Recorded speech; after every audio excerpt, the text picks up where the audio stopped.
আসসালামু আলাইকুম। আপনাদের জন্য আজকে আরেকটা নতুন ভিডিও নিয়ে আসলাম।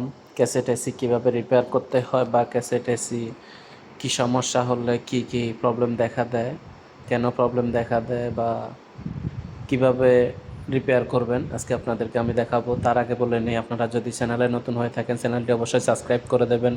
পেজে যদি নতুন হয়ে থাকেন অবশ্যই পেজটি ফলো করে দেবেন। দেখেন, এটার কমপ্লেন হচ্ছে এটাতে পানি পড়ে সবসময়, কুলিং দেয় না। অল্প কিছুক্ষণ কুলিং দেয়, এরপরে পানি পড়তে থাকে সারাক্ষণ। এরপরে শব্দ করে, প্রচুর শব্দ করে।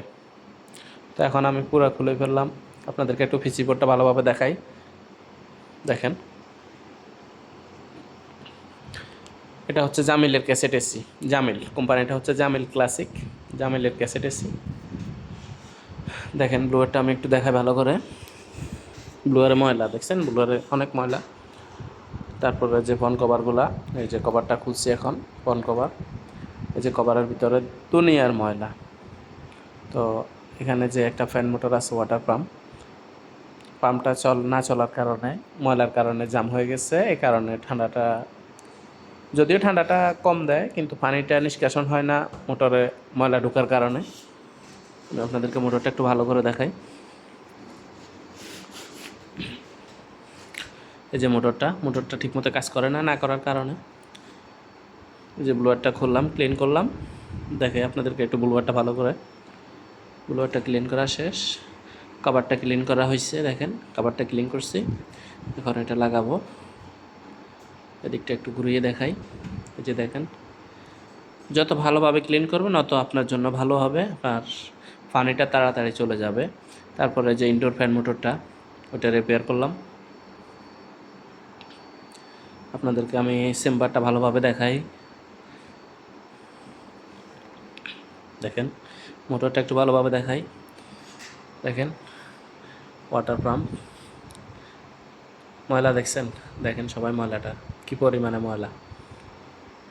এখন ক্লিন করব, পুরাটা ক্লিন করা হলে আবার ফিটিং করব।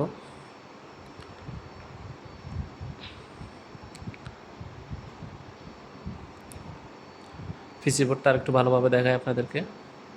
দেখেন পিসি বোর্ড, এই পিসি বোর্ডগুলা মার্কেটে তেমন একটা পাওয়া যায় না, এগুলো রিপেয়ার করতে হয়। তো এগুলো রিপেয়ার আমি নিজেই করি, যদিও কোম্পানির, তারপরে এগুলো রিপেয়ার করতে হয় কারণ এগুলো পাওয়া যায় না মার্কেটে। না পাওয়া যাওয়ার কারণে এগুলো রিপেয়ার করতে হয় আমাকে। দেখেন ক্লিন করা শেষ, লাগানো শেষ, এখন চালু করছি। দেখেন ভালোভাবে দেখাই। তো সবাই পরবর্তী ভিডিওর জন্য অপেক্ষায় থাকবেন। ভিডিওটি ভালো লাগলে অবশ্যই লাইক করবেন, আর কোনো কিছু জানার থাকলে অবশ্যই কমেন্ট করবেন। ভিডিওটি ভালো লাগলে অবশ্যই শেয়ার করবেন। সবাই ভালো থাকবেন। আসসালামু আলাইকুম। ধন্যবাদ সবাইকে ভিডিওটি দেখার জন্য।